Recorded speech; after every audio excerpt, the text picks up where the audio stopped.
प्रश्नावली 7.1 का 8वां क्वेश्चन है। y का मान ज्ञात कीजिए। ठीक, y का मान ज्ञात कीजिए। फिर इसमें पूछे हैं और बताए हैं जिसके लिए बिंदु P अब P के निर्देशांक जो है इसमें बताया गया है भैया 2, -3 है। कितना है? 2, -3 है। और Q का जो निर्देशांक है वो कितना है? 10, y है। 10, y है। और इनके बीच की दूरी यानी P और Q के बीच की दूरी कितनी है? 10 मात्रक है। ठीक, तो बताना है कि हमें y का मान बताना है। सिंपल सा क्वेश्चन है। ठीक, तो यहाँ पे जो दूरी का सूत्र है उसको हमें लिख देना है। ठीक, तो यहाँ पे P और Q बराबर, यहाँ पे जो सूत्र होता है उसको हमें लिख देना है। सूत्र क्या होता है भाई? x2 - x1 का होल स्क्वायर और प्लस y2 - y1 का होल स्क्वायर। ठीक, और PQ का जो मान है यानी कि जो दूरी इसमें पहले से बता दिया गया है वो कितना है? इसमें 10 है। तो यहाँ पे लिख देना है 10। ठीक, मात्रक है, मात्रक लिख देना है चाहो तो। ठीक, अब यहाँ पे भाई हमें बताना है y का मान बताना है। तो इसमें सबसे पहले इसमें मान रखा जाए। तो x2 का मान क्या है? देखो भाई, ये x1 है, ये y1 है, ये x2 है, ये y2 है। ये पहला वाला भाग है, ये दूसरा भाग है। ठीक, यानी x1 x2 y1 y2। ठीक, क्लियर। तो यहाँ पे x2 का मान क्या है? 10। x2 का मान क्या है? 10। और x1 का मान क्या है? 2। तो यहाँ पे 2 कर देना और स्क्वायर लगा देना, यहाँ पे प्लस का निशान करना है। अब y2 का मान क्या है? y2 का मान क्या है? y। और माइनस y1 का मान क्या है? -3। तो यहाँ पे -3 आ जाएगा। ठीक, और यहाँ पे इनके ऊपर लग जाएगा स्क्वायर और रूट के अंदर और बराबर कितना यहाँ पे? 10। ठीक, अब यहाँ पे भैया ये जो रूट है इधर रूट नहीं है, तो इसके लिए हमें क्या करना है? यहाँ पे हमें लिख देना है दोनों पक्षों में वर्ग करने पर। क्या करने पर? वर्ग करने पर। ठीक, वर्ग करने पर। तो यहाँ पे आ जाएगा 10 से जब 2 घटेगा कितना आएगा? 8 आएगा। तो यहाँ पे आ जाएगा भैया 8 और स्क्वायर। ठीक, और 8 स्क्वायर और प्लस y, और यहाँ पे माइनस माइनस प्लस हो जाएगा, यानी कि जो लिखा है y -3। ठीक, तो इसका मतलब हुआ माइनस माइनस प्लस y और प्लस 3। क्या है ये? y + 3 का होल स्क्वायर।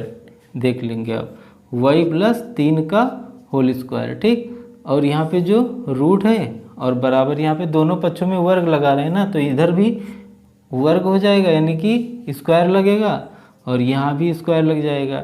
अब ये वाला स्क्वायर से ये रूट कैंसिल हो जाएगा, तो यहाँ पे 8 × 64 मिल जाएगा और बराबर यहाँ पे बन जाएगा सरसम का। तो यहाँ पे आएगा भैया, यहाँ पे रहेगा प्लस, यहाँ पे आ जाएगा y² और प्लस 3 स्क्वायर और प्लस 2 × y × 3। ठीक, सरसम का है a² + b² + 2ab। ठीक, यहाँ से है और यहाँ पे बराबर 10 स्क्वायर का मतलब 100।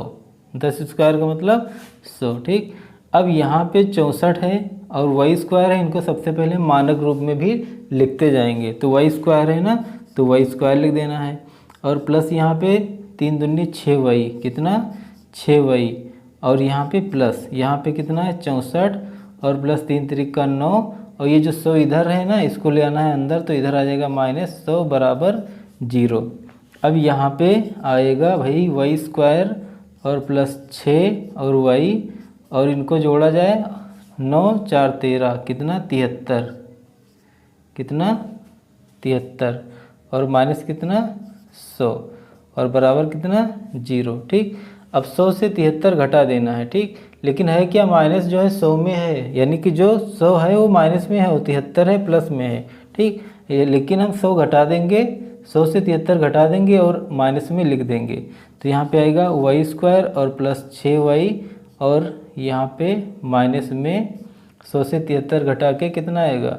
10 से 7 निकलेगा, 7 आएगा, और 7 2 9, यहाँ पे 2 आएगा। ठीक, 7 3 10, 7 2 9 1 10, 27 -27 बराबर 0। ठीक, अब दो संख्या ऐसी जिसको गुणा कर दिया जाए तो 27 आए और जोड़ा जाए घटाया जाए तो कितना आए? 6 आए। ठीक, तो यहीं से मिल जाएगा हमें y का मान हमें मिल जाएगा। तो दो संख्या ऐसी गुणा करने पे 27 है, जोड़ने घटाने पे 6 है, तो संख्या कौन है? 9 × 27। क्या है? 9 × 27। ठीक, तो लिखा जाए भाई इसमें वाई स्क्वायर और प्लस 9y और माइनस 3y। अब 9y से 3y घट जाएगा तो 6y आएगा और 9 तिरिक 27 प्लस माइनस माइनस 27 आ जाएगा। ठीक, कोई दिक्कत। और यहाँ पे माइनस 27 बराबर 0। ठीक, ये यहीं से है। ठीक, अब यहाँ पे भाई इसमें देखा जाए 4 पद हो गए, यहाँ पे कितने 4 पद हो गए। अब यहाँ पे y कॉमन कर लिया जाए, बचेगा क्या यहाँ पे y और यहाँ पे प्लस 9 और यहाँ पे ब्रैकेट बंद कर दिया जाए, यहाँ पे आएगा -3 और ब्रैकेट के अंदर बचेगा क्या y और प्लस 9 सेम। ठीक, बराबर 0। अब यहाँ पे y प्लस 9 दोनों में है ना, y प्लस 9, तो इसको कर दिया जाए कॉमन और यहाँ पे आ जाएगा y -3 और बराबर 0। अब हमें लिखना है यदि y प्लस 9 बराबर 0 है।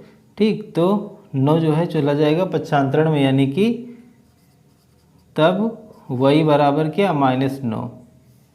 y का तो मान 1 ये आया। अब यहाँ से अब इसमें लिखा जाए और यदि y -3 बराबर 0 है। ठीक, तो फिर क्या आएगा y बराबर जो है प्लस में आ जाएगा, यानी y के 2 मान आए। y के मान कितने आए, 2 मान आए। कौन कौन, -9 और y का मान इधर यहाँ पे 3। ठीक, ये हमें बताना था।